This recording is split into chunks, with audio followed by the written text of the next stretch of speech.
What up, y'all? I'm back. We are continuing down the Nicolas Cage rabbit hole with probably one of my favorites. Like, this would probably be number two, my favorite Nicolas Cage movie.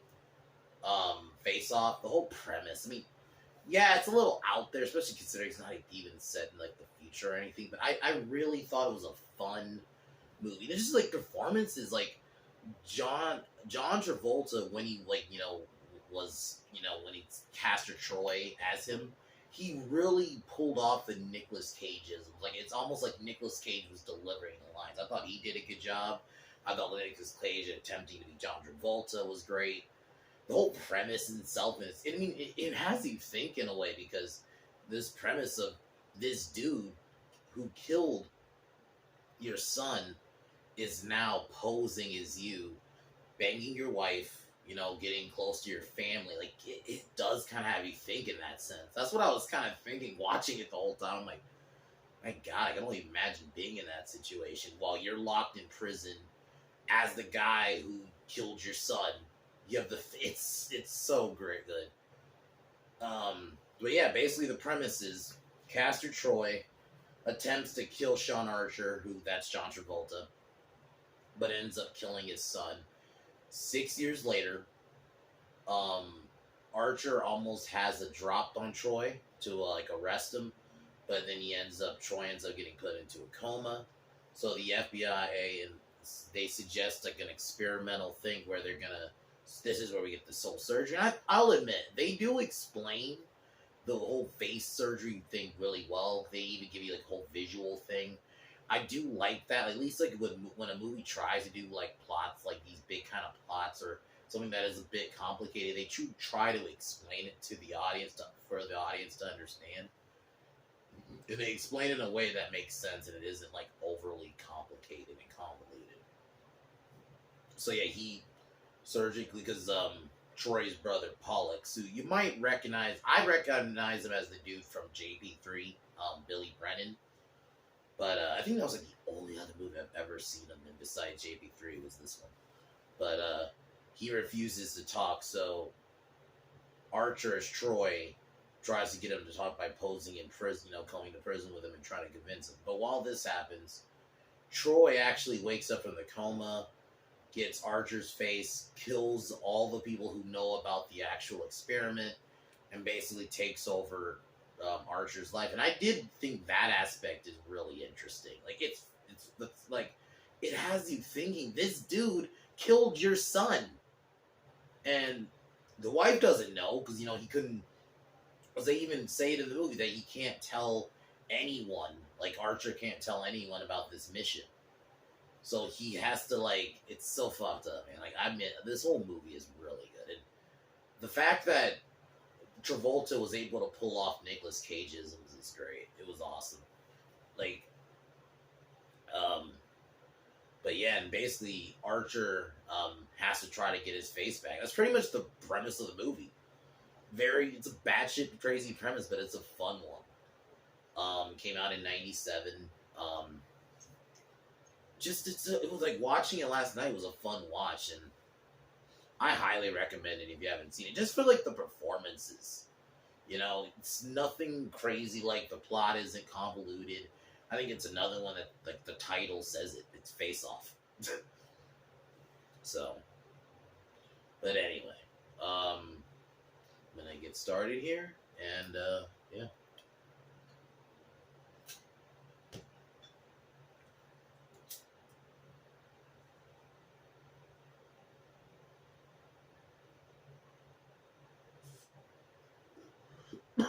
So the movie opens up, basically like I mentioned,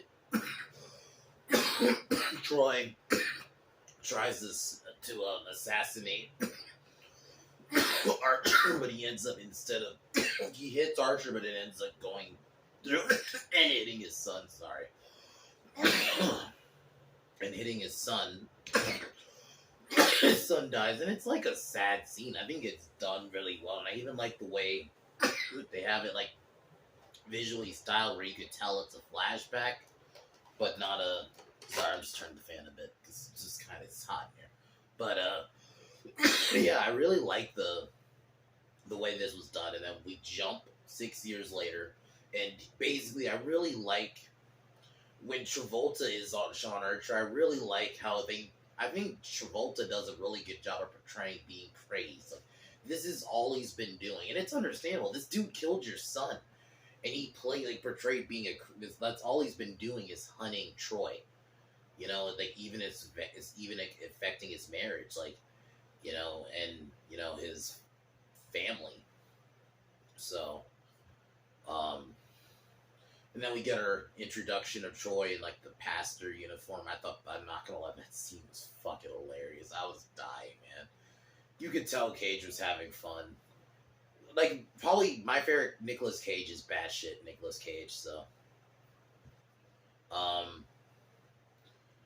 so, um, Archer gets some intel about, like, he even, like, he's questioning, basically, Troy's, like, people about Troy's location, and they end up finding him at a desert airstrip.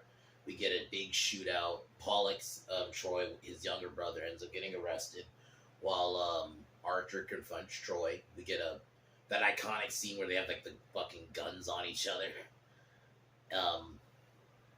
And we get Troy reveals that there's a bomb in LA, and before he can get the reveal out of him, because like one of the engines of the airplane blows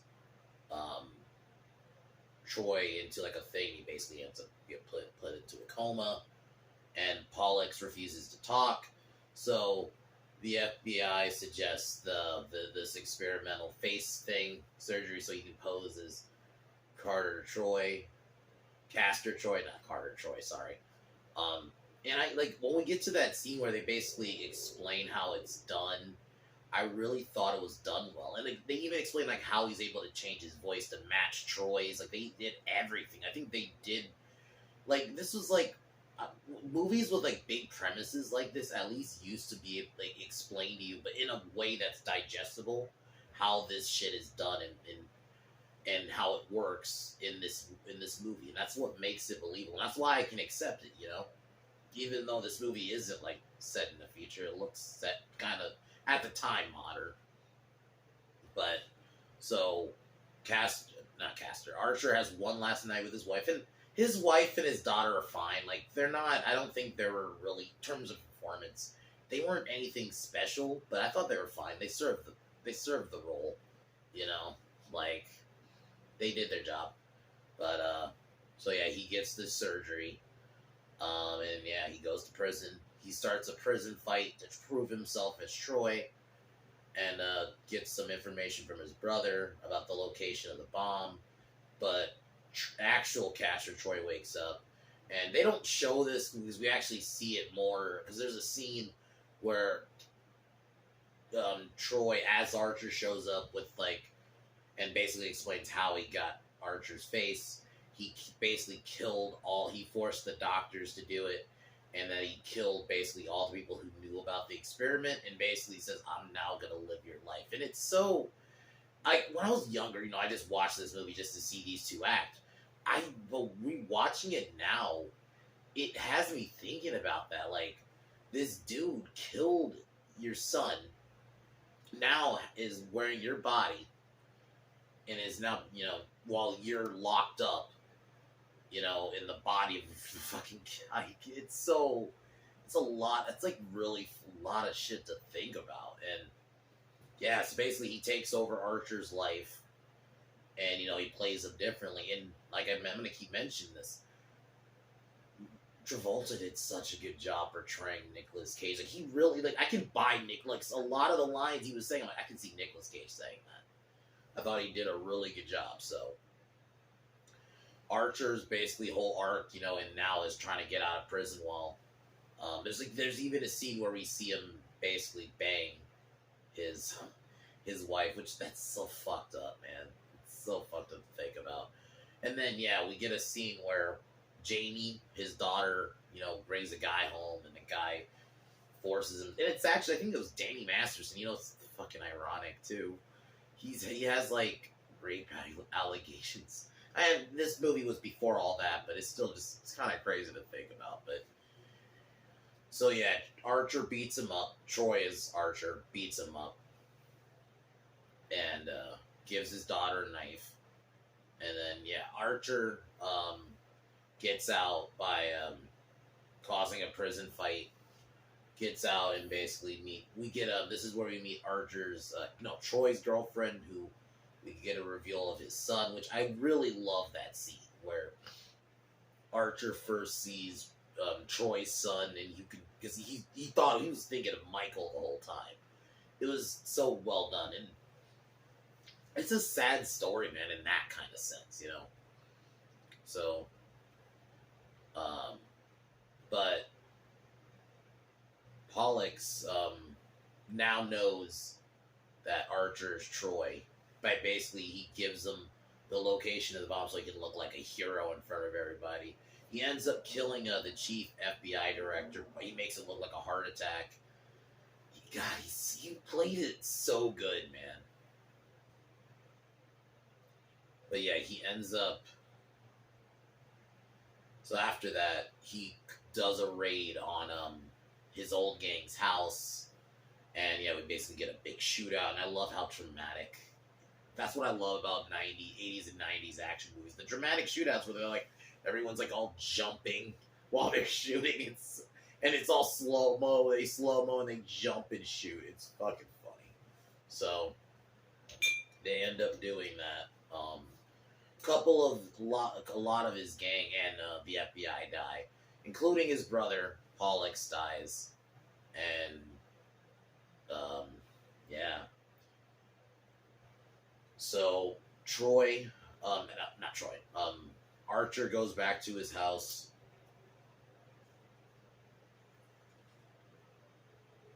It tells his wife about the mission and stuff. And he even gives her, like, his blood to, like, test it. Because she's, like, a doctor. They show that throughout the film. And, yeah, she ends up testing it, and it's shown to be a positive. And they kind of reconcile. And basically says the opportunity to be able to kill, to get, Archer is at the funeral tomorrow. And, so, yeah. And the other thing about this movie, the cinematography is really good. I enjoy the music. I really enjoy also, like, the pacing. It goes. It goes, but it's also, like, there's enough content there. It doesn't go to the point where... There are some movies where it just goes too fast, but there's no, like, actual substance. I think there's substance there with this movie. I mean, just like I'm going to keep mentioning, the performances, but at least mainly by Travolta and Cage, are just awesome. And the way... And you want fucking Troy to get his in the end, you know, killing his son, and it's done so well. It's also like a kind of a revenge story, a bit. But, yeah. So we get to the service the next day, but Archer actually anticipated, not Archer, Troy anticipated Archer making that move, kidnaps Eve, and we basically get a big shootout. We get a big standoff, which is like my favorite fucking scene. Like, they all just have guns. Because it was Troy and Archer. Then, like, I think one of, like, Troy's men show up with a gun. It's fucking funny. Like, it was like a big standoff. I'm like, oh my god, they all have guns. So we get a big shootout. Archer and Troy fight. But his daughter doesn't know about the whole swap. And she ends up shooting the wrong guy. Troy gets away. And we get a big chase. They end up fighting on a boat. Pretty funny, and then they end up crashing, and Archer ends up killing Troy with a harpoon gun. And Troy initially tries to like cut his face, and then this movie's pretty gory. Like, they do show you a couple of times of like their face without the fucking face on. It's fucking creepy a little bit. So Archer kills Troy. And, yeah, he gets his body back. He comes back in the end to his family. he brings in Troy's son and basically takes him in as his own, and basically they have like another son. It was, I'm not gonna lie, it was a pretty kind of poetic ending. It was a dope movie. It's just a simple movie, and I heavily recommend it. That's all I can really say. Like, it's not like one of those movies you could dissect. It's just a very simple premise. Just you're watching this movie just for both Travolta and Nicolas Cage, and just the premise does have you think though. Like, just with this whole aspect of this dude killed your son, and now has your body, and basically now is living your life. You're a successful FBI agent. You're married, and you have a daughter, you have a family, and then all of a sudden now this dude just is posing as you while you're locked in prison in the body of the guy who killed your son. It's so, like, it does have you think. And I do like this movie. I really do. My second favorite Nicolas Cage movie. I just think, like, the performance is so good. And, it's not convoluted. The scene where they explain how they do the face-off and how they're able to switch the bodies and do how they're able to change the voices and stuff. They explain it in a way where it's palpable and understandable. They don't overcomplicate it. They don't, like I said, they don't convolute it. And I think more movies need to kind of go back to that kind of style of when you have a big premise like this, but you make the explanation palpable. But you also don't explain it to the audience like we're fucking retarded either. Like, we're able to get it, but we're also not able to, like, we're not explained like we're fucking children. So I really love this movie. I heavily recommend it just for the performances. Yeah, it's not like, I guess story-wise in that kind of sense, yeah, it's not anything to write home about. Very basic. The title says it all. Face Off. So, but other than that, I am going to cheers one more time.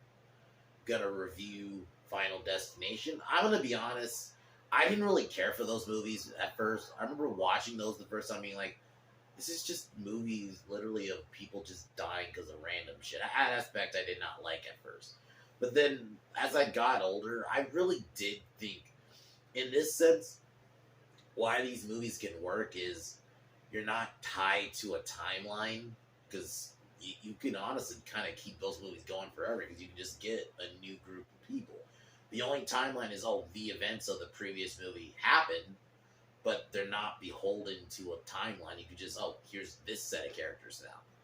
So I do think that aspect is kind of unique. And at the end of the day, you're watching for the kills. I mean, the first one I do think is actually a really well done movie, whereas the other two, I think they're fine. Or I don't think I've seen 4 or 5. I've seen the kills, but I've never seen them like all the way through. I've only seen like the first 3 all the way through. So we're gonna definitely watch the first one again tomorrow. But yeah, or tonight. So, but other than that, I'm gonna cheers one more time and peace out.